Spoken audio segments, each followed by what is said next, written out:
हाय बच्चों, आज हम पढ़ेंगे हमारा 10th क्लास का last chapter carbon and its compound. फिर उसके बाद आपका जो 10th क्लास के चैप्टर है वो फिनिश हो जाएंगे। इससे नेक्स्ट वाले क्लास में जो इस बार आपका 10th का पेपर आया है उसको हम एनालाइज करेंगे, किस टाइप के क्वेश्चन पूछे गए, क्या था, वो सब देखेंगे। ठीक है, आज हम इस चैप्टर को पढ़ते हैं कार्बन एंड इट्स कंपाउंड। इसमें 2-3 पार्ट है इस चैप्टर के, उससे क्वेश्चन फ्रिक्वेंटली पूछे जाते हैं, तो आप ध्यान देना, आपको समझ आ जाएगा। ठीक है, तो सबसे पहले बात करते हैं चैप्टर के नाम की। जैसे कि हम हमेशा देखते हैं जो चैप्टर होता है पहले उसका नाम समझते हैं। तो इस चैप्टर का नाम है कार्बन एंड इट्स कंपाउंड, मतलब कार्बन और कार्बन से जुड़े हुए कंपाउंड को हमें स्टडी करनी है। तो बच्चों पॉइंट आता है कि हम कार्बन की ही क्यों स्टडी करते हैं, हमारे पीरियोडिक टेबल में तो इतने सारे कंपाउंड होते हैं, तो हम बेसिकली कार्बन की ही क्यों स्टडी कर रहे हैं। तो बच्चों कार्बन के कुछ करेक्टरिस्टिक फीचर्स होते हैं जिसकी वजह से ही हम कार्बन की स्टडी करते हैं। जैसे कि ये कोवेलेंट बॉन्ड बनाता है, टेट्रावैलेंट होता है, कैटिनेशन की प्रॉपर्टी होती है, कुछ कुछ चीज़ें हैं जिनकी वजह से कार्बन और एलिमेंट के कंपेयर में स्पेसिफिक हो जाता है और इसकी हम इतनी स्टडी करते हैं। तो बेसिकली हम बात करते हैं जो कार्बन होता है वो 15th मोस्ट अबंडेंट होता है अर्थ क्रस्ट में। जो अर्थ क्रस्ट होती है उसमें 15th नंबर पर आता है मोस्ट अबंडेंट में, 15 मोस्ट अबंडेंट इन अर्थ क्रस्ट। ठीक है बच्चों, और जो आपके जो कार्बन होता है ना, इसकी एटॉमिक नंबर की बात करते हैं। तो कार्बन का जो एटॉमिक नंबर होता है वो होता है 6। अब हम इसकी यदि इलेक्ट्रॉनिक कॉन्फ़िगरेशन लिखेंगे तो हम लिखेंगे 2,4। तो बच्चों जैसे कि आपको पता है कोई भी स्पीसीज स्टेबल कब होगी, तो वो अपना ऑक्टेट कंप्लीट कर ले, आउटर मोस्ट में 8 इलेक्ट्रॉन ले आए तो वो स्टेबल होती है। तो यहाँ पे आप देख रहे हो 4 है, मतलब इसको 8 इलेक्ट्रॉन करने हैं। तो क्या करेगा ये, मान लो इसने 4 इलेक्ट्रॉन गेन कर लिए, 4 इलेक्ट्रॉन गेन किए इसने, तो यहाँ पे कितना बन गया, 2,8 बन गया। या फिर मान लो इसने 4 इलेक्ट्रॉन लूज कर दिए, 4 इलेक्ट्रॉन लूज किए, तो ये क्या बन गया बच्चों, 2 बन गया। तो यदि आउटर मोस्ट की जो पहली शेल होती है या तो वो 2 हो, या उसके बाद जितनी भी शेल होंगे ना बच्चों वो 8 होनी चाहिए। पहली 2 होगी तो स्टेबल होगी, और पहली के बाद जितनी भी हैं वो 8 होंगी तभी स्टेबल होगी। तो या तो ये यहाँ स्टेबल है या यहाँ स्टेबल है। तो इन केस में बच्चों होता क्या है, तभी 4 इलेक्ट्रॉन को गेन करता है, उस वाले केस में यहाँ पर इस वाले केस में बच्चों जो इलेक्ट्रॉन होते हैं वो तो 8 हो जाते हैं, और जो प्रोटॉन होते हैं वो 4 ही रह जाते हैं। तो यहाँ पे एक दूसरे को बैलेंस आउट नहीं कर पाते, स्टेबल नहीं रह पाते। दैट्स वाई ये वाला तरीका गलत हो जाता है। ठीक है ना बच्चों। दूसरे वाले की बात करें, यदि 4 इलेक्ट्रॉन लूज कर देने का टाइम आता है तो इस केस में बहुत ज़्यादा एनर्जी की रिक्वायरमेंट होती है, मोर एनर्जी रिक्वायर, और इतनी एनर्जी बच्चों इसको मिल नहीं पाती है, मोर एनर्जी रिक्वायर, और इतनी एनर्जी इसको मिल नहीं पाती है। तो ये तरीका भी हो जाता है फेल, और ये वाला तरीका भी फेल। अब कार्बन सोचता अब मैं क्या करूं, मेरे को होना तो स्टेबल ही है ना, तो कुछ तो तरीका अपनाएगा स्टेबल होने के लिए। तो बच्चों ये क्या करता है, ये सोचता है मैं इलेक्ट्रॉन को शेयर कर लेता हूँ। तो sharing of electron take place, sharing of electron take place. Carbon electron को शेयर करेगा।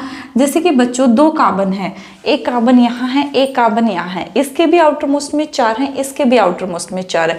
तो ये वाला कार्बन इस वाले कार्बन के साथ साझेदारी कर लेगा, और ये वाला इसके साथ, दोनों आपस में शेयर कर लेंगे इलेक्ट्रॉन को। तो इसके पास भी 8 हो जाएंगे और इसके पास भी 8 हो जाएंगे।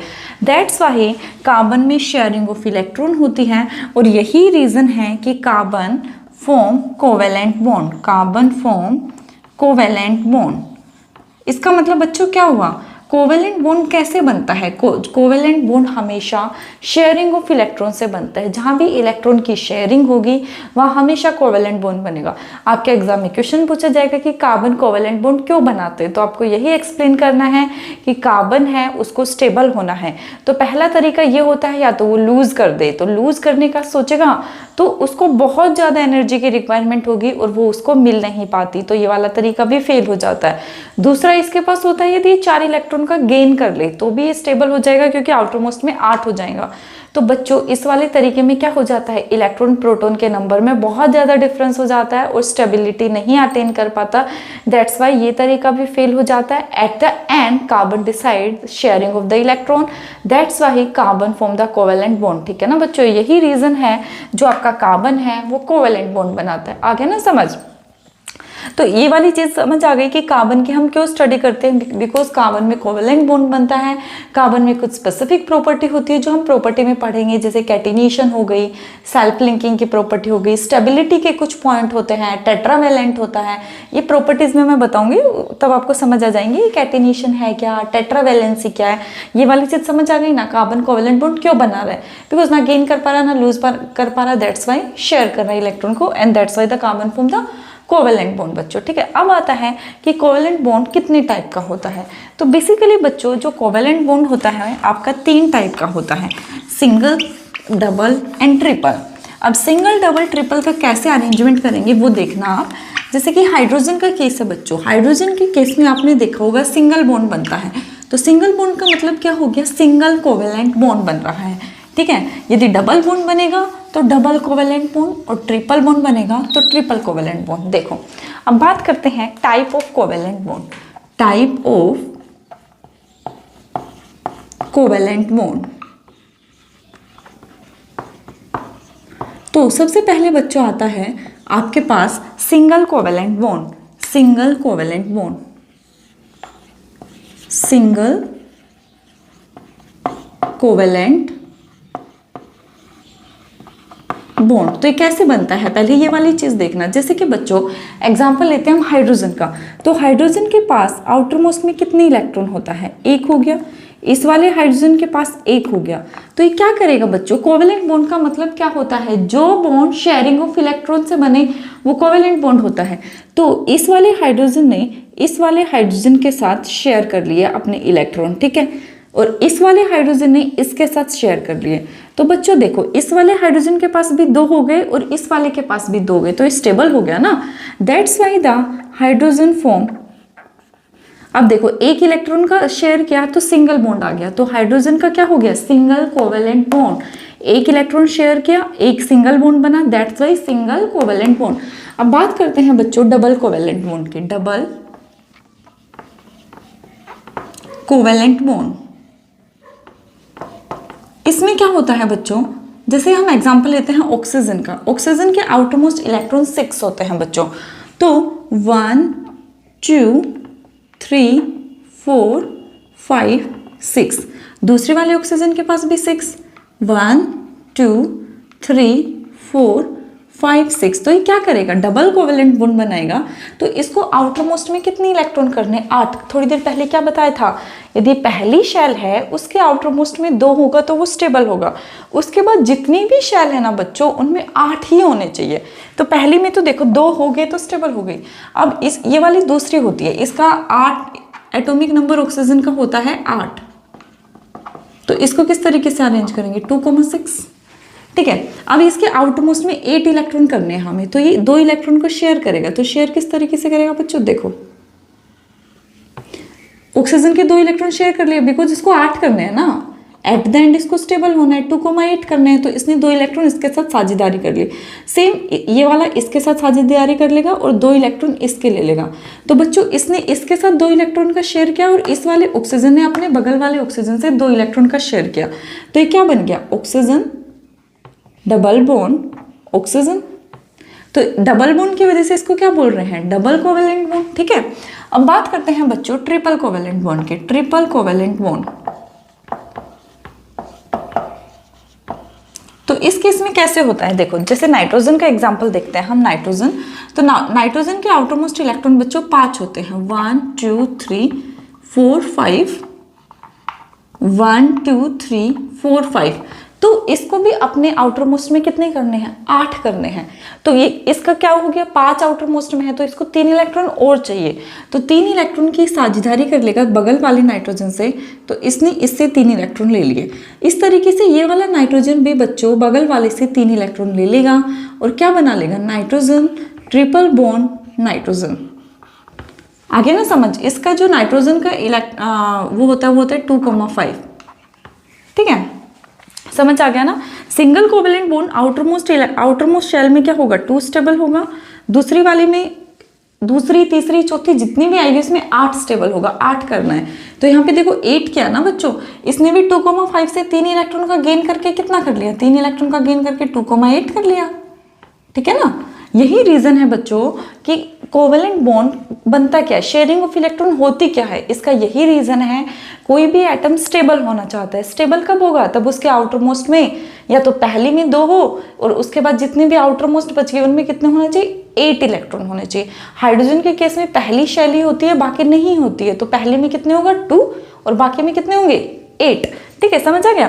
तो सिंगल कोवेलेंट बॉन्ड हाइड्रोजन में, डबल ऑक्सीजन में और ट्रिपल कोवेलेंट बॉन्ड नाइट्रोजन के केस में। ये था बच्चों टाइप ऑफ कोवेलेंट बॉन्ड। अब आता है प्रॉपर्टीज ऑफ कोवेलेंट बॉन्ड के। कोवेलेंट बॉन्ड जो बन रहा है इसकी क्या क्या प्रॉपर्टी होती है वो आपको पता होनी चाहिए। अब आगे मूव ऑन करते हैं प्रॉपर्टीज ऑफ कोवेलेंट बॉन्ड। तो बच्चों जो कोवेलेंट बॉन्ड होता है वो क्या क्या स्पेसिफिक प्रॉपर्टी शो करता है, पहले आप ये बताओ। अभी हमने थोड़े दिन पहले पढ़ा था मेटल एंड नॉन मेटल में आयोनिक बॉन्ड कैसे बनता है, बताओ बच्चों। आयोनिक बॉन्ड बनता है ट्रांसफर ऑफ इलेक्ट्रॉन से, इलेक्ट्रॉन का ट्रांसफर होगा तब बनता है। ठीक है, तो मेटल और नॉन मेटल की वजह से बन रहा था। मेटल क्या कर रही थी, मेटल इलेक्ट्रॉन को दे रही थी और नॉन मेटल इलेक्ट्रॉन को ले रही थी। तो जो ट्रांसफर ऑफ इलेक्ट्रॉन से बॉन्ड बनता है वो होता है आयोनिक बॉन्ड। जो शेयरिंग ऑफ इलेक्ट्रॉन से बनता है वो कौन सा होता है, कोवेलेंट बॉन्ड। ये वाली चीज ध्यान रखना। अब बात करते हैं property of covalent bond. Property of covalent bond, तो कोवेलेंट बॉन्ड की क्या क्या प्रॉपर्टी होती है बच्चों। सबसे पहले होता है जो कोवेलेंट बॉन्ड होता है उसका low melting and boiling point होता है। Low melting point and boiling point. अब ऐसा क्यों होता है, हमने आयोनिक बॉन्ड में पढ़ा था कि जो मेल्टिंग पॉइंट और बॉइलिंग पॉइंट होता है वो हाई होता है आयोनिक में। तो कोवेलेंट में से क्या हो गया कि लो melting point and boiling point हो रहा है। तो बच्चों इसमें क्या होता है, जो फोर्स ऑफ अट्रैक्शन होता है वो वीक होता है। Force of attraction weak. तो फोर्स ऑफ अट्रैक्शन वीक होगा मतलब मॉलिक्यूल के बीच में फोर्स ऑफ अट्रैक्शन वीक है तो इजीली ब्रेक डाउन हो जाएंगे। तो इजीली ब्रेक डाउन होने की वजह से ही बच्चों इनका क्या होता है, low melting point and boiling point होता है। ठीक है ना, low force of attraction present between molecule, that's why the low melting point and boiling point take place in carbon. Okay, in covalent bond. अब बात करते हैं सेकेंड प्रॉपर्टी की। बच्चों जो कोवेलेंट बॉन्ड होंगे वो सोल्यूबल होंगे, soluble in organic solvent, organic solvent but insoluble in water, organic solvent but insoluble in water, insoluble in water। Organic solvent का मतलब बच्चों क्या होता है, ऑर्गेनिक सॉल्वेंट का मतलब होता है ईथर हो गया, ईथर, एल्कोहल। वो एल्कोहल मत समझ लेना, कुछ बच्चे तो एल्कोहल का नाम सुन के खुश हो रहे होंगे, एल्कोहल ऐसा नहीं बच्चों, पढ़ने पे ध्यान दो। Soluble in organic solvent, organic solvent होता है ईथर, अल्कोहल, जो भी आपके ऑर्गेनिक के सॉल्वेंट होंगे उनको ऑर्गेनिक सॉल्वेंट बोलते हैं। और वाटर में इनसोल्यूबल होता है। जितने भी ऑर्गेनिक सॉल्वेंट होंगे, जो भी कोवेलेंट बॉन्ड बनेगा बच्चों वो इजीली सोल्यूबल हो जाएगा, इजीली घुल जाएगा। बट वाटर के केस में इनसोल्यूबल होता है। इसका एक्सेप्शन होता है एक शुगर वाला। जैसे आप शुगर को पानी में मिलाओगे तो शुगर तो पानी में घुल जाती है, एक एक्सेप्शन है, exception sugar, dissolve sugar into water, dissolve sugar into water। ठीक है ना बच्चों। सबसे पहली प्रॉपर्टी हमने क्या पढ़ी, इसका melting point and boiling point होता है बच्चों वो वीक होता है। और जो आयोनिक बॉन्ड हमने पढ़े थे उनमें क्या पढ़ा था, अभी यहाँ पे रिवाइज करा देती हूँ। आयोनिक बॉन्ड में हमने पढ़ा था कि जो मेल्टिंग पॉइंट और बॉइलिंग पॉइंट होते हैं वो हाई होते हैं। ठीक है, और ये सोल्यूबल होता है ऑर्गेनिक सॉल्वेंट में और इनसोल्यूबल होता है किसमें, वाटर में। बट जो आयोनिक बॉन्ड थे वो इससे उल्टे कर देना। जो प्रॉपर्टी आप कोवेलेंट बॉन्ड में पढ़ रहे हो आयनिक बॉन्ड में वो सारी इससे अपोजिट करनी है, बस कुछ नहीं याद रखना, एक चीज याद रख लो। ठीक है बच्चों, इसके बाद थर्ड प्रॉपर्टी पढ़ते हैं कि जो कोवेलेंट बॉन्ड होता है ना बच्चों, इसमें कोई भी आयन नहीं होते हैं। तो आयन ना होने की वजह से ये बैड कंडक्टर ऑफ इलेक्ट्रिसिटी होता है। सो ये क्या हो जाएगा, bad conductor of electricity, bad conductor of electricity, electricity because no free ion present, no free ion present, कोई भी फ्री आयन नहीं है, that's why bad conductor of electricity है। बॉइलिंग पॉइंट मेल्टिंग पॉइंट इसका लो है। ठीक है ना बच्चों। अब बात करते हैं ये वाली चीजें समझ आ गई। कोवेलेंट बॉन्ड की कुछ कुछ प्रॉपर्टी आपको ध्यान रखनी है कि मेल्टिंग पॉइंट, बॉइलिंग पॉइंट इसका बहुत कम है, एक सोलिबिलिटी का ध्यान रख लेना, और बैड कंडक्टर ऑफ इलेक्ट्रिसिटी। क्यों? बिकॉज उसमें फ्री आयन ही नहीं है। इलेक्ट्रिसिटी कब होती है, किसी भी चीज में इलेक्ट्रिसिटी कब जाएगी, कोई भी गुड कंडक्टर का कब होता है, तब उसमें फ्री इलेक्ट्रॉन होते हैं, फ्री आयन होते हैं। आयनिक बॉन्ड में तो हमने पढ़ा था मेटल इलेक्ट्रॉन देती है तो पॉजिटिव हो जाती है, नॉन मेटल लेती है तो नेगेटिव हो जाती है, तो उसमें तो फ्री इलेक्ट्रॉन थे बच्चों। जहां भी फ्री इलेक्ट्रॉन की अवेलेबिलिटी होती है तभी ही इलेक्ट्रिसिटी उसमें मूव करती है, तभी वो गुड कंडक्टर ऑफ इलेक्ट्रिसिटी होती है। जहां भी इलेक्ट्रॉन फ्रीली मूव नहीं करेंगे वो बैड कंडक्टर ऑफ इलेक्ट्रिसिटी होंगे। तो आपके कोवेलेंट बॉन्ड में कोई भी फ्री आयन नहीं है, कोई भी फ्री इलेक्ट्रॉन नहीं है, that's why bad conductor of electricity. अब कुछ कार्बन की प्रॉपर्टी की बात करते हैं कि कार्बन इतना ज़्यादा मतलब स्पेसिफिक क्यों है। तो कार्बन की कुछ प्रॉपर्टी की बात करते हैं, प्रॉपर्टी ऑफ कार्बन। तो बच्चों प्रॉपर्टी ऑफ कार्बन आपसे एक चैप्टर स्टार्ट कराया था, उसमें बताई थी कि कार्बन की क्या प्रॉपर्टी होती है। तो सबसे पहले आप ये बताओ जो कैटिनेशन की प्रॉपर्टी है वो होती क्या है, बताओ। कैटिनेशन की जो प्रॉपर्टी है वो क्या है, कैटिनेशन से आप क्या समझते हो, प्रॉपर्टी ऑफ कार्बन। तो सबसे पहले हम कैटिनेशन की ही बात करते हैं। कैटिनेशन, तो कैटिनेशन का मतलब बच्चों क्या होता है, कैटिनेशन का मतलब होता है self linking.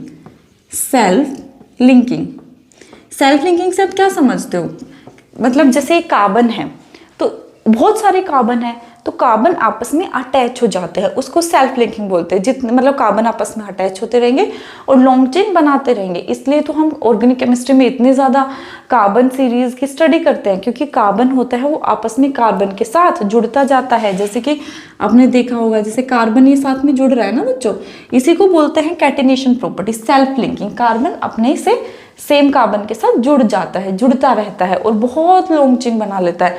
That's why the self linking property show करता है कार्बन। सेल्फ लिंकिंग का मतलब यही होता है आपस में जुड़ते रहना, सेम यूनिट का आपस में जुड़ते रहना। दैट्स वाई इस प्रॉपर्टी को हम क्या बोल रहे हैं, सेल्फ लिंकिंग। दूसरी प्रॉपर्टी होती है बच्चों टेट्रावेलेंट।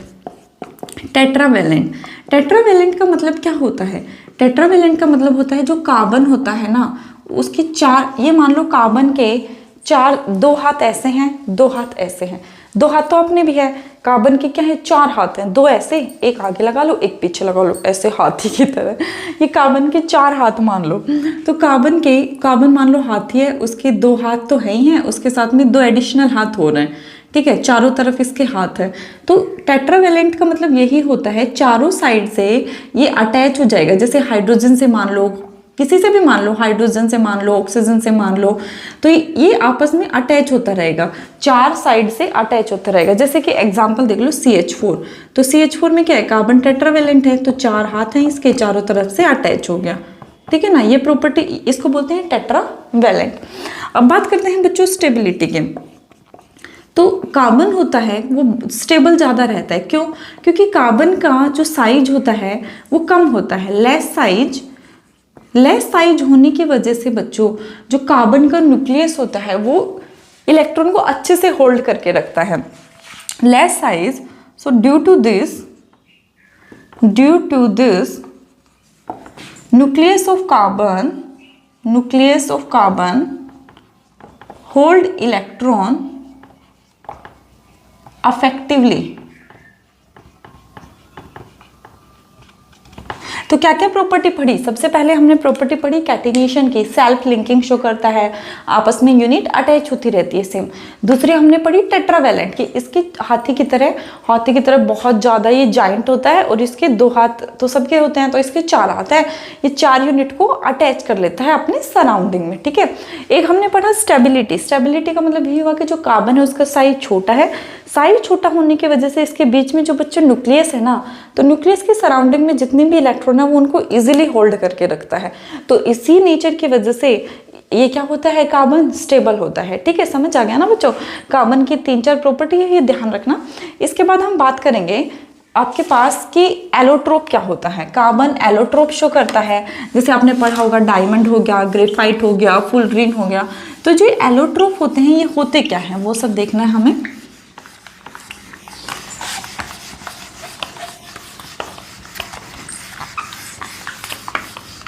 अब बात करते हैं एलोट्रोप की।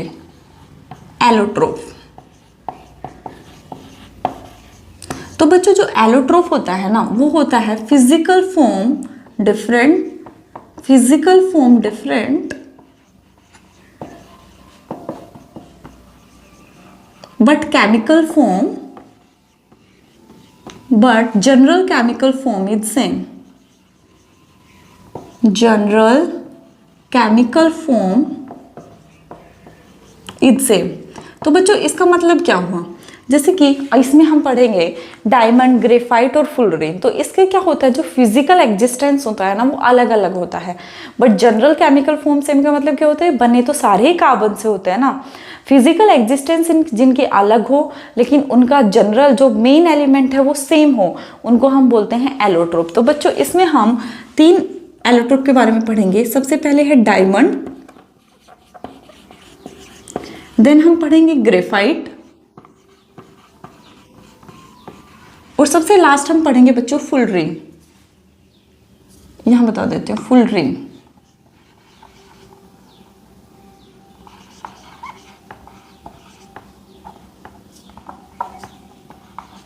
ठीक है, डायमंड, ग्रेफाइट एंड फुलरिन आपको 3 पढ़ने हैं। तो इनमें हमें क्या क्या प्रॉपर्टी पढ़नी है डायमंड, ग्रेफाइट और फुलरिन की। इनका जनरल क्या होता है, ये कार्बन से बने होते हैं। ठीक है, ये याद रखना। इनका फिजिकल एग्जिस्टेंस तो अलग अलग होता है, फिजिकल फॉर्म इनकी अलग अलग होती है, बट जो जनरल फॉर्म होते हैं ना बच्चों वो सेम होते हैं, मतलब बने सब कार्बन से होते हैं। तो सबसे पहले हम डायमंड की बात करते हैं। डायमंड कैसा होता है, ग्रेफाइट कैसा होता है और फुलरिन कैसा होता है बच्चों। ठीक है, इन सब के इनके प्रॉपर्टी की हमें बात करनी है कि दिखते कैसे हैं। ठीक है, तो सबसे पहले हमें डायमंड में पढ़ना है, स्ट्रक्चर की बात करते हैं सबसे पहले। तो स्ट्रक्चर में हम देखेंगे कि जो डायमंड होता है वो टेट्रावैलेंट होते हैं, चारों साइड इसकी किसी भी चीज़ से जुड़ी रहती है, चारों इसकी ऑक्यूपाई रहती है। लेकिन जो डायमंड, ग्रेफाइट की बात करें ना बच्चों, ग्रेफाइट की 3 ही ऑक्यूपाई होती हैं और एक क्या होती है, वैकेंट होती है। इसमें चारों ही भरी हुई है, इसमें सिर्फ 3 भरी हुई है। ये सबसे पहले बच्चों बॉन्डिंग देख रहे हैं, बॉन्डिंग किस तरीके की होती है। ठीक है, डायमंड में क्या है, चारों तरफ से भरी हुई है, और ग्रेफाइट में क्या है, 3 भरी हुई है। ठीक है, अब फुलरिन की बात करते हैं। फुलरिन बच्चों C60, मतलब इसमें 60 कार्बन जुड़े हुए होते हैं। ठीक है, और इसको एक किस शेप का होता है, ये फुटबॉल, जैसे आपकी फुटबॉल होती है ना, सोशर बॉल होती है, उस टाइप का होता है। C60 से कार्बन का अरेंजमेंट होता है, और फुटबॉल यहाँ सोशर बॉल लाइक होता है, सोशर बॉल लाइक अपीयरेंस होती है इसके।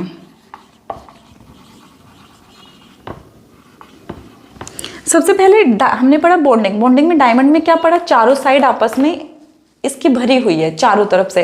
ग्रेफाइट में 3 भरी हुई है, और फुलरिन में क्या हुआ, 60 कार्बन जुड़े हुए रहते हैं, और एक वो फुटबॉल की जैसे बॉल होती है ना, उस शेप का इसका अरेंजमेंट होता है, सोशर बॉल लाइक।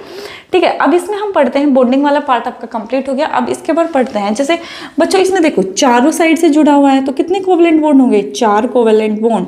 इसमें कितने हो गए, 4 कोवेलेंट बॉन्ड, और इसमें 3, एक तो वैकेंट है, तो इसमें कितने हो गए, 3 कोवेलेंट बॉन्ड। ठीक है, और फुलरिन में क्या होगा बच्चों, ये पेंटागन और हेक्सागन के फॉर्म में एग्जिस्ट करता है, exist in form of pentagon and hexagon. ठीक है, अब इसी में बात करते हैं बच्चों, इसमें क्या होता है, कोई चारों साइड भरी हुई है, कोई भी फ्री इलेक्ट्रॉन नहीं है, तो ये क्या हो जाएगा, bad conductor of electricity. Free electron ही नहीं है तो क्या हो जाएगा, bad conductor of electricity. Good conductor of electricity होने के लिए क्या होता है, फ्री इलेक्ट्रॉन होने चाहिए ना, अभी पीछे बताए, फ्री इलेक्ट्रॉन होंगे तभी स्पीसीज गुड कंडक्टर होंगे, यदि फ्री इलेक्ट्रॉन नहीं होंगे तो बैड कंडक्टर ही होगी। इस वाले केस में बच्चों देखो, एक फ्री इलेक्ट्रॉन यहाँ पे अवेलेबल है, यहाँ पे वैकेंट साइट है, तो ये क्या हो जाएगा, good conductor of electricity, good conductor of electricity.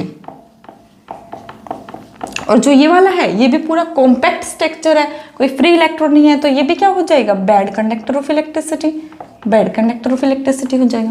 ठीक है, अब बच्चों इनकी वैसे बात करते हैं कि दिखने में कैसे होता है। जैसे डायमंड, आप सबने देखा होगा डायमंड कैसा होता है, चमकदार होता है, हार्ड होता है, देखा है ना बच्चों डायमंड कैसा होता है, उसके अपीयरेंस कैसे होते हैं। और ग्रेफाइट की बात करते हैं, ग्रेफाइट होता है जैसे आपकी पेंसिल होती है ना, पेंसिल, जैसे ये तो पेन है, मान लो ये पेंसिल होती, जो आपके पेंसिल का जो ब्लैक ब्लैक वाला पार्ट होता है आगे वाला, वो ग्रेफाइट का होता है।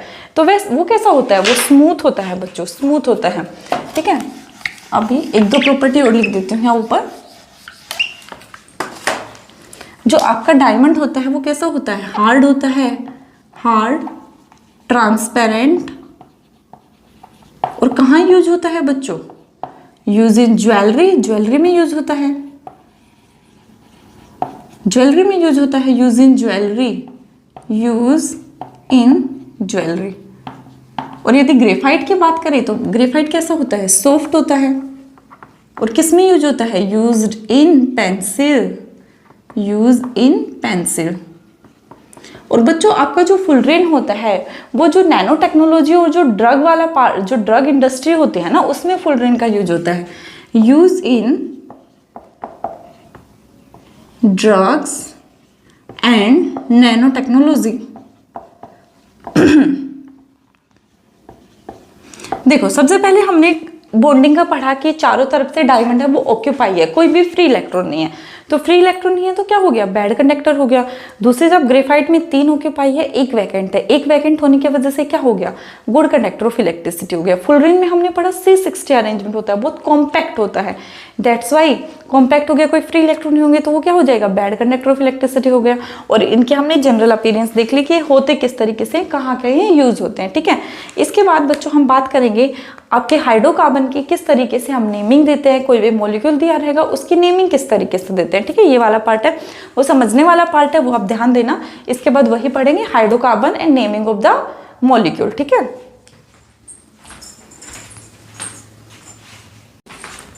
तो बच्चों बात करते हैं हाइड्रोकार्बन की। तो हाइड्रोकार्बन क्या होता है, जो कार्बन और हाइड्रोजन से बना होता है, made up of carbon and hydrogen. जो कार्बन और हाइड्रोजन से बना होगा उसको हाइड्रोकार्बन बोलेंगे। इसको 2 कैटेगरी में बच्चों हम डिवाइड करते हैं, एक होता है एलिफेटिक, एक होता है एरोमेटिक। तो एलिफेटिक हाइड्रोकार्बन क्या होता है, एलिफेटिक 2 टाइप के होते हैं, एक होता है सैचुरेटेड, एक अनसैचुरेटेड। तो सैचुरेटेड में बच्चों हम स्टडी करते हैं एल्केन की, और अनसैचुरेटेड में हम स्टडी करते हैं एल्कीन और एल्काइन की। और एरोमेटिक में आपको एक ही पढ़ना है, जैसे कि जो ये वाला स्ट्रक्चर होता है इसका नाम होता है बेंजीन, इसका फॉर्मूला होता है C6H6 और इसको बोलते क्या है, बेंजीन। ठीक है, हाइड्रोकार्बन क्या हुआ, जो कार्बन और हाइड्रोजन से बना हुआ, दो कैटेगरी में डिवाइड हुआ, एक हुआ एलिफेटिक सॉरी और एक हुआ एरोमेटिक। एलिफेटिक है बच्चों वो 2 पार्ट में डिवाइड हुआ, one is the saturated and one is the unsaturated. Saturated में आपके पास एल्केन आया और अनसैचुरेटेड में आपके पास एल्केन एंड एल्काइन आया, एल्कीन और वो एल्काइन। तो बच्चों जो एल्केन हुआ ना उसका जनरल फॉर्मूला होता है CnH2n+2। जो CnH2n+2 this is the general formula of alkene, और जो एल्कीन हुआ उसका जो फॉर्मूला है वो है CnH2n। और दूसरी तरफ जो एल्काइन हुआ ना बच्चों उसमें क्या हुआ, इसमें तो देखो +2 हो गया, CnH2n तो सब में है, एल्कीन में क्या हो गया +2, एल्कीन में क्या हुआ, कुछ भी नहीं हुआ, जनरल फॉर्मूला ही रहा CnH2n। एल्काइन में क्या हो गया बच्चों, -2 हो गया। एक बार ध्यान से सुनना, एल्केन में क्या हुआ +2 जनरल फॉर्मूले में, एल्कीन में सेम कुछ भी ऐड नहीं हुआ, और एल्काइन में -2। ठीक है ना, समझ आ गया ना। और एरोमेटिक में आपको एक ही एग्जांपल याद रखना है, ये कैसा किसका स्ट्रक्चर होता है, बेंजीन का, और इसका फॉर्मूला क्या होता है C6H6। अब बच्चों बात करते हैं कि जो मॉलिक्यूल होता है इनका नाम कैसे देते हैं, कैसे नेमिंग होती है। तो सबसे पहले हमने क्या पढ़ा, एल्केन, एल्कीन और एल्काइन। तो बच्चों जो एल्केन, एल्कीन और एल्काइन है ना, इन तीनों में जो भी मॉलिक्यूल होंगे उनका अलग अलग नाम होता है। उसके वो देखो आप समझ आ जाएगा। यदि बच्चों देखो नंबर ऑफ कार्बन 1 हुआ तो उसको बोलते हैं एल्केन की किस्में मीथेन, 1 कार्बन हुआ तो बोलेंगे मीथेन। और जो एल्कीन और एल्काइन है उस केस में 1 कार्बन में कोई भी अरेंजमेंट नहीं होगा। क्यों नहीं होगा बच्चों, एल्कीन होता है आपका डबल बॉन्ड और एल्काइन होता है आपका ट्रिपल बॉन्ड, और एल्कीन होता है आपका सिंगल बॉन्ड। तो जैसे 1 कार्बन है, इस कार्बन को आप डबल और ट्रिपल कैसे लिखोगे, ये तो ऐसे ही लिखा जाएगा ना, कार्बन हाइड्रोजन। अब इसको दूसरा तो है ही नहीं तो किस तरीके से लिखोगे, तो सिर्फ ये एल्केन में ही होता है 1 कार्बन का एल्कीन और एल्काइन नहीं होता है। ठीक है ना। अब बात करते हैं यदि 2 कार्बन हो तो उसको क्या बोलेंगे, इथेन। और यदि एल्किन की बात करें, मतलब एल्किन के केस में क्या हो जाएगा, एल्किन के केस में C डबल बॉन्ड C हो जाएगा, और एल्काइन के केस में क्या हो जाएगा, ट्रिपल बॉन्ड, और एल्किन के केस में सिंगल बॉन्ड, ठीक है ना। तो यदि सिंगल बॉन्ड है उसको एल्केन बोल रहे हैं, डबल बॉन्ड को कीन बोल रहे हैं, और ट्रिपल बॉन्ड को एल्काइन बोल रहे हैं। तो 2 कार्बन हुआ उसको बोलेंगे इथेन, और एल्किन में क्या बोलेंगे, ईन, और एल्काइन में इथाइन। देखो बच्चों, याद करने का तरीका बताती हूँ। एल्केन में क्या होता है, ANE लगाते हैं, ANE। ईन में क्या हो जाता है, इसके लास्ट में क्या है, इन, तो इसके लास्ट में भी क्या लग जाएगा, इन। इसके लास्ट में क्या है, YNE, तो इनके लास्ट में भी क्या लग जाएगा, YNE। जैसा नाम वैसा ही मॉलिक्यूल का नाम, इनके लास्ट में जो है वही इनके लास्ट में लगा दो। इसके ANE है तो इसके भी ANE, इसके ENE है तो इसके भी ENE, और यहाँ YNE है तो YNE, ठीक है। 3 कार्बन हुआ तो प्रो बच्चों, तो एल्केन हो जाएगा प्रोपेन। 4 कार्बन है तो ब्यूट, एल्केन में हो जाएगा ब्यूटेन। 5 कार्बन है तो पेंट, एल्केन में हो जाएगा पेंटेन। 6 कार्बन है तो हेक्स, इसमें हो जाएगा हेक्सेन। 7 है तो हेप्ट, इसमें हो जाएगा हेप्टेन। 8 है तो ओक्ट, इसमें हो जाएगा ओक्टेन। और 9 है तो नॉन, इसमें हो जाएगा नोनेन। और 10 है तो बच्चों डेक, इसमें क्या हो जाएगा, डेकेन। एल्केन में ANE लगा दो, एल्कीन में ENE, और एल्काइन में YNE, ठीक है। इसके बाद हम देखेंगे फंक्शनल ग्रुप। तो बच्चों पॉइंट आता है, फंक्शनल ग्रुप होता क्या है। फंक्शनल ग्रुप वो होता है, वो किसी भी मॉलिक्यूल में यदि जुड़ जाए ना तो उसकी प्रॉपर्टी चेंज कर देता है। जैसे कि यदि आपके पास इथेन है, इसी में मैं OH ग्रुप लगा दूँ, अल्कोहल ग्रुप लगा दूँ, तो अल्कोहल की प्रॉपर्टी शो करेगा। इसी में मैं एसिड वाला ग्रुप लगा दूँ तो एसिड की प्रॉपर्टी शो करेगा। तो फंक्शनल ग्रुप वही होता है जो किसी मॉलिक्यूल में जुड़ जाए और उसकी प्रॉपर्टी को चेंज कर दे, ठीक है, उसको हम फंक्शनल ग्रुप बोलते हैं। तो डिफरेंट फंक्शनल ग्रुप पढ़ेंगे हम, तो ध्यान से देखना, फंक्शनल ग्रुप के हम पढ़ रहे हैं, ठीक है। देखो बच्चों, अब पढ़ते हैं फंक्शनल ग्रुप। फंक्शनल ग्रुप में क्या होता है, अभी आपको बताया कि फंक्शनल ग्रुप वो होता है जो उसमें यदि एक एटम, हाइड्रोजन एटम रिमूव कर दिया और दूसरा एटम ला दे तो वो अपनी प्रॉपर्टी ला देता है मॉलिक्यूल में, मॉलिक्यूल की प्रॉपर्टी चेंज कर देता है। जैसे कि अभी थोड़ी देर पहले बताए थे, यदि मान लो आपके पास इथेन है, तो यदि इथेन में यदि हम अल्कोहल लगा दें जैसे CH3CH2OH, तो इन दोनों की प्रॉपर्टी बच्चों अलग होगी, इसकी प्रॉपर्टी अलग होगी, इसकी प्रॉपर्टी अलग होगी। तो इसमें क्या होता है, हाइड्रोजन एटम को रिप्लेस कर दिया जाता है by the another atom, and इसकी प्रॉपर्टी, मेन मॉलिक्यूल की प्रॉपर्टी चेंज हो जाती है।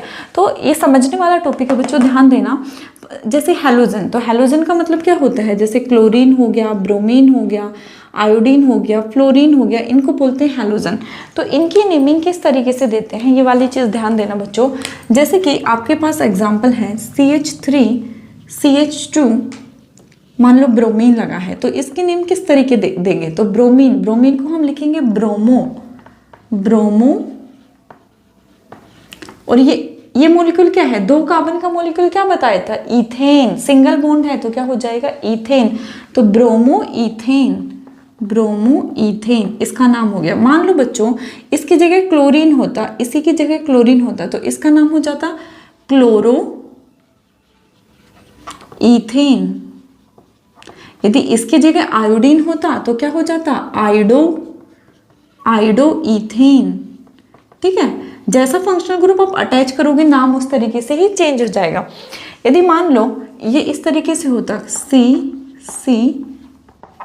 क्लोरीन, यहाँ मान लो CH3, तो इसका क्या नाम होता बच्चों, तो इसका देखो सबसे पहले आप ये 1 कार्बन, ये 2 कार्बन, ये 3 कार्बन, ठीक है। तो इसका क्या नाम हो गया, क्लोरीन किसके ऊपर अटैच है, 2 वाले कार्बन पे, तो 2 वाले कार्बन पे अटैच है, और क्या अटैच है, क्लोरीन, तो 2 क्लोरो, और कितने कार्बन है, 1 2 3 कार्बन, 3 कार्बन को क्या बोलते हैं, प्रोपेन। तो ये क्या हो गया, 2 क्लोरो प्रोपेन। यदि मान लो बच्चों यहाँ पे ब्रोमीन होता तो क्या हो जाता, 2 ब्रोमो प्रोपेन। यदि मान लो ये क्लोरीन आपका यहाँ अटैच होता है, इस वाले कार्बन पे अटैच होता है क्लोरीन, तो इस वाले केस में क्या करते बच्चों बताओ, तो बच्चों जहाँ पे फंक्शनल ग्रुप अटैच होता है ना, सबसे पहले उसको नंबर देते हैं। जैसे कि अब ऐसे नहीं है पहले इसको दे लेते, सबसे पहले क्या करते हैं हम देखते हैं फंक्शनल ग्रुप कहाँ से पास आ रहा है, लॉन्गेस्ट चेन देखते हैं कार्बन की। तो बच्चों लॉन्गेस्ट चेन तो यही हुई ना, ये वाली लॉन्गेस्ट चेन हो गई आपकी। तो अब लॉन्गेस्ट चेन आपने सिलेक्ट कर ली, अब देखोगे कि हमारे पास फंक्शनल ग्रुप कहाँ से नज़दीक आ रहा है। यदि मैं यहाँ से नेम दूँ 1 2 3, तो यहाँ से नज़दीक आया या यहाँ से नज़दीक आया 1 2 3, तो यहाँ तो 3 नंबर आ रहा है, यहाँ 1 नंबर आ रहा है, तो ये वाला सही हुआ ना बच्चों। तो सबसे पहले जैसे कि आपने ये वाली चेन सिलेक्ट कर ली, तो ये वाली चेन सिलेक्ट करने के बाद 1 2 3 कर लो, चाहे 1 2 3 कर लो, बात तो बराबर है ना। तो सबसे पहले आप लॉन्गेस्ट चेन सिलेक्ट करोगे, लॉन्गेस्ट चेन सिलेक्ट करने के बाद ये देखोगे कि फंक्शनल ग्रुप कहाँ से नज़दीक आ रहा है, तो वहाँ से नेमिंग दोगे। तो यहाँ से नज़दीक आ रहा है तो ये क्या हो गया बच्चों 1 क्लोरो प्रोपेन, ठीक है ना, आ गया ना समझ। इस तरीके से फंक्शनल ग्रुप का होता है। अब होता है अल्कोहल, अल्कोहल का होता है OH। कुछ बच्चे तो अल्कोहल का नाम सुनते ही या मन में लड्डू फूटा, पढ़ने पे ध्यान दो। तो बच्चों देखो अल्कोहल के केस में कैसे होता है CH3, मान लो CH3 CH2 OH, तो इसका क्या नाम हो जाएगा बच्चों, अल्कोहल के केस में हम ओल लगाते हैं पीछे, ओल, तो इसका नाम क्या हो गया, ये क्या हो गया इथेन हो गया आपका, तो ये हो जाएगा इथेनॉल, इथेनॉल नाम हो जाएगा। लास्ट में हम क्या लगाएंगे ओल, ये क्या हो गया इथेन, तो ये क्या हो जाएगा इथेनॉल। यदि मान लो 3 कार्बन की चेन होती बच्चों, कार्बन कार्बन कार्बन और यहाँ OH होता, तो इसको क्या लिखते हैं प्रोपेनॉल, ठीक है। और ये भी इस तरीके से होगा। सबसे पहले हम लॉन्गेस्ट चेन सिलेक्ट करेंगे, लॉन्गेस्ट चेन सिलेक्ट करने के बाद देखेंगे फंक्शनल ग्रुप कहाँ से पास में आ रहा है, तो जहाँ से फंक्शनल ग्रुप पास में आएगा वहाँ से हम नेमिंग देंगे, ठीक है। अब बात करते हैं एल्डिहाइड की बच्चों। एल्डिहाइड का फंक्शनल ग्रुप होता है CHO, तो इसके केस में पीछे लगता है Al, ठीक है।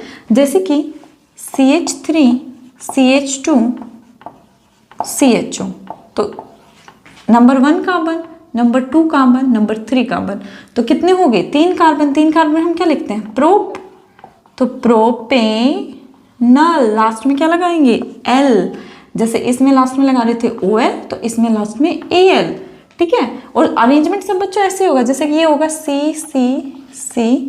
यहाँ मान लो CHO है, तो कैसे नाम देंगे, इसमें फंक्शनल ग्रुप को प्रायोरिटी देंगे बच्चों। जैसे कि ये देखो 1 2 3, 1 2 3, कौन सा सही है, यहाँ तो फंक्शनल ग्रुप को 1 मिल रहा है या 2 मिल रहा है, तो ये वाला सही है ना बच्चों। तो ये क्या हो जाएगा, ये वाला गलत हो जाएगा, तो इसका क्या नाम हो जाएगा, जो ये वाला ग्रुप है एल्काइल ग्रुप में हम भी पढ़ेंगे, 2 के ऊपर क्या अटैच है CH3 ग्रुप अटैच है, तो 1 कार्बन को क्या बोलते हैं मिथाइल ग्रुप बोलते हैं, तो ये हो जाएगा 2 मिथाइल प्रोपेनल, ठीक है ना बच्चों, आ गया ना समझ। सबसे पहले लॉन्गेस्ट चेन सिलेक्ट करो, फिर देखो फंक्शनल ग्रुप कहाँ से नज़दीक आ रहा है। यदि फंक्शनल ग्रुप कार्बन वाला ही है, जैसे एल्डिहाइड CHO, तो इसमें कार्बन आ रहा है, तो इस कार्बन को हमेशा 1 नंबर मिलेगा, समझ आ गया ना। यदि किसी फंक्शनल ग्रुप में कार्बन नहीं आता है, वहाँ हम देखते हैं कि लेफ्ट साइड से जाएं राइट साइड से जाएं, तो कहाँ से फंक्शनल ग्रुप नज़दीक आएगा। बट जिस फंक्शनल ग्रुप में कार्बन ही आएगा तो वहीं से हम नेमिंग की स्टार्टिंग करेंगे, जैसे ये वाला, ठीक है। अब बात करते हैं बच्चों कीटोन की। तो कीटोन होता है C डबल बॉन्ड O, ठीक है। तो इसका नाम किस तरीके से देते हैं, इसके लास्ट में लगता है ONE1। जैसे कि बच्चों देखो एग्जांपल देखो CH3 C double bond O CH3, तो कितने कार्बन हो गए 1 2 3, तो इसका क्या नाम हो गया प्रोपेनोन, प्रोपेनोन, ठीक है। इसका क्या नाम हो गया प्रोपेनोन। इसमें लास्ट में क्या लगा, ऐसे मत सोचना कि इसमें कार्बन है तो हम इसको 1 दे देंगे, इसको 1 दे देंगे, इसको 2 नहीं बच्चों। इस वाले केस में तो यहाँ से चल रहे थे तब भी 3 कार्बन थे और यहाँ से चल रहे थे तो भी 3 कार्बन थे, बट अब इसको 1 दे दोगे तो इसको 2, बस 2 पे खत्म। लॉन्गेस्ट चेन तो नहीं हुई ना आपकी। आपको देखना है मैक्सिमम कार्बन किस लाइन में आएंगे, जिस लाइन में मैक्सिमम कार्बन आएंगे वही वाली चूज करनी है, ये ध्यान रखना, ठीक है। अब बात करते हैं हम एसिड की। एसिड का जो फंक्शनल ग्रुप होता है बच्चों वो क्या होता है, एसिड का होता है COH ग्रुप।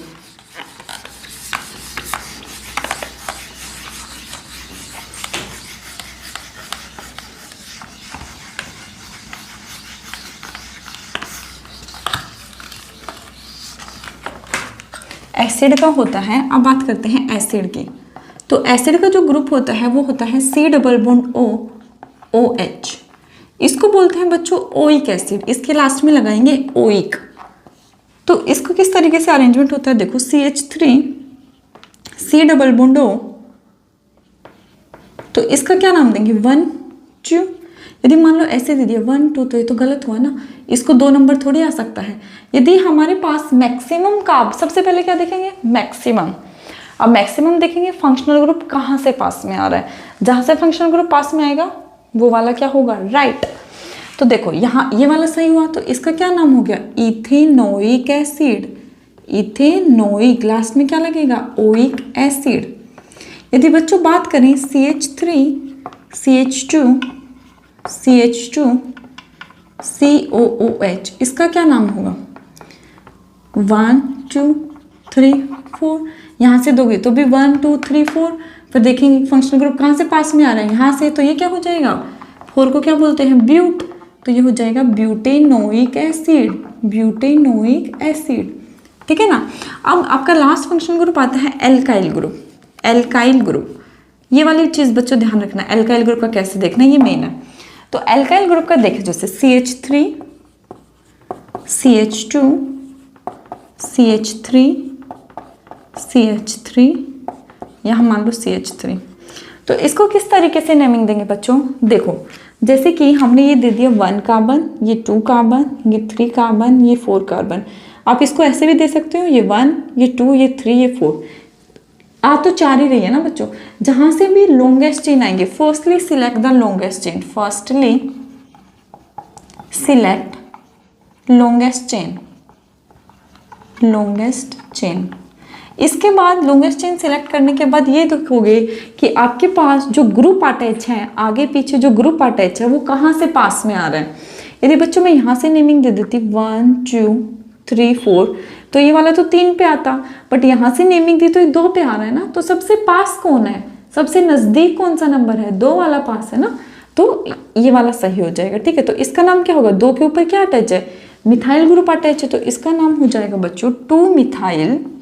और अब कितने कार्बन है 4 कार्बन है, तो क्या हो जाएगा 2 मिथाइल ब्यूटेन। आ गया ना समझ, 2 मिथाइल ब्यूटेन। सबसे पहले क्या करेंगे, firstly select the long chain, फिर उसके बाद क्या देखेंगे सीधा सब्सिडरी ग्रुप, सीधा सबस्ट्रेट। ये क्या आना चाहिए, नियर बाई आना चाहिए, वो वाला रास्ता चूज करेंगे। ठीक है, समझ आ गया। एल्काइल ग्रुप में इस तरीके से हो जाएगा, सबसे पहले लॉन्गेस्ट चेन सिलेक्ट करना, लॉन्गेस्ट चेन सिलेक्ट करने के बाद देखेंगे जो आगे पीछे ग्रुप अटैच है वो कौन से रास्ते से पास में आ रहा है, जिस रास्ते से पास में आएंगे वो वाला रास्ता सही होगा। ठीक है, इस तरीके से बच्चों नेमिंग देते हैं। इसके बाद 1-2 टॉपिक और देख लो। अब आता है साइक्लिक हाइड्रोकार्बन। तो साइक्लिक हाइड्रोकार्बन होते हैं वो भी 2 टाइप के होते हैं, एक होता है बच्चों सैचुरेटेड, एक होता है अनसैचुरेटेड। ठीक है,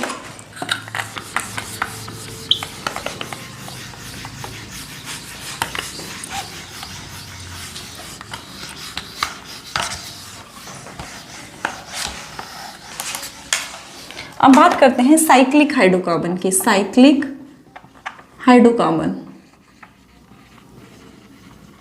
तो जो साइक्लिक हाइड्रोकार्बन होता है बच्चों वो 2 टाइप का होता है, एक होता है सैचुरेटेड और एक होता है अनसैचुरेटेड। अनसैचुरेटेड, तो साइक्लिक का मतलब क्या होता है बच्चों, क्लोज रिंग। क्लोज रिंग को क्या बोलते हैं, साइक्लिक। ठीक है, सैचुरेटेड की बात करें तो सैचुरेटेड में क्या आता है, एल्कीन आता है, जैसे हमने पीछे पढ़ा ही है एल्कीन। और अनसैचुरेटेड में क्या आता है बच्चों, अनसैचुरेटेड में आता है alkene and alkyne, alkene and other one is alkyne.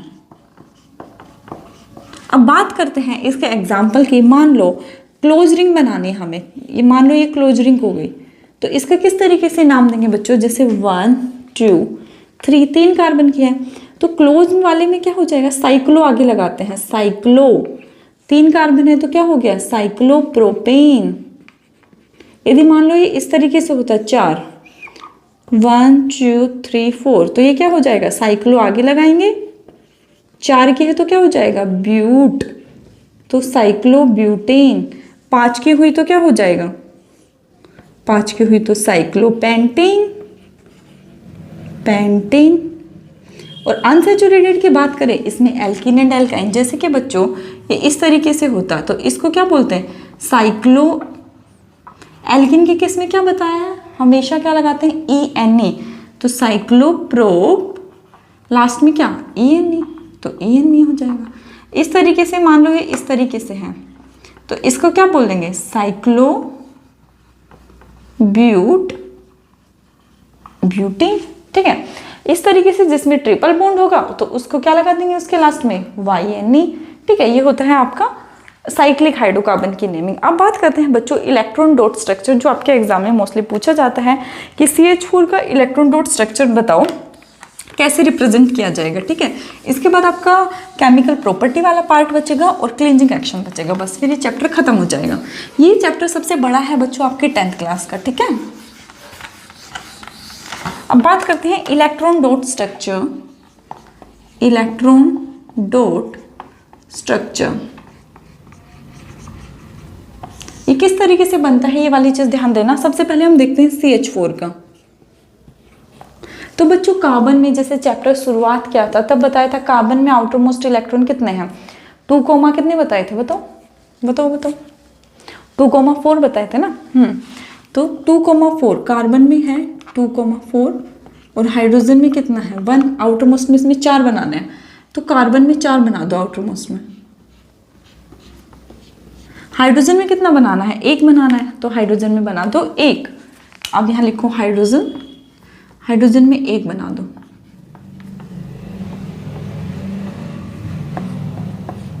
ठीक है, अब देखो सबसे पहले हाइड्रोजन के केस में क्या बताया था, स्टेबल होने के लिए हाइड्रोजन में बताया था कि 2 होने चाहिए और उसके बाद जितने भी एलिमेंट हैं उनमें कितने होने चाहिए, 8 होने चाहिए, वही तो स्टेबल होता है। तो सबसे पहले हाइड्रोजन 2 इलेक्ट्रॉन इसको चाहिए तो स्टेबल होगा, तो ये कार्बन का ले लेगा 1 इलेक्ट्रॉन, हो गया स्टेबल। ये भी ले लेगा 1 कार्बन का, हो गया स्टेबल। ये भी ले लेगा 1 कार्बन का, हो गया स्टेबल। ये भी ले लेगा 1 कार्बन का, हो गया स्टेबल। अब कार्बन के पास 4 है, इसको 4 और चाहिए स्टेबल होने के लिए, तो ये क्या करेगा बच्चों, सारे हाइड्रोजन से 1 ले लेगा और क्या हो जाएगा, स्टेबल। ठीक है, ये है आपका electron dot structure of the methane, जो आपके एग्जाम में फ्रीक्वेंटली पूछा जाता है। कैसे बनाएंगे, कार्बन के कितने कर दिए 4 और हाइड्रोजन 1 है। हाइड्रोजन कब स्टेबल होगा, जब उसके पास 2 आ जाए, और कार्बन कब स्टेबल होगा, जब उसके पास 8 आ जाए। तो इस तरीके से इलेक्ट्रॉन की शेयरिंग कर लेंगे और क्या हो जाएंगे, स्टेबल। ठीक है बच्चों, इसके बाद आपके होमोलोगस सीरीज वाला पार्ट बचता है, आइसोमेरिज्म और केमिकल प्रॉपर्टीज और क्लींजिंग एक्शन ऑफ शॉक, वो हम नेक्स्ट क्लास में पढ़ेंगे। ठीक है, वीडियो अच्छी लगी हो तो लाइक करें। ठीक है।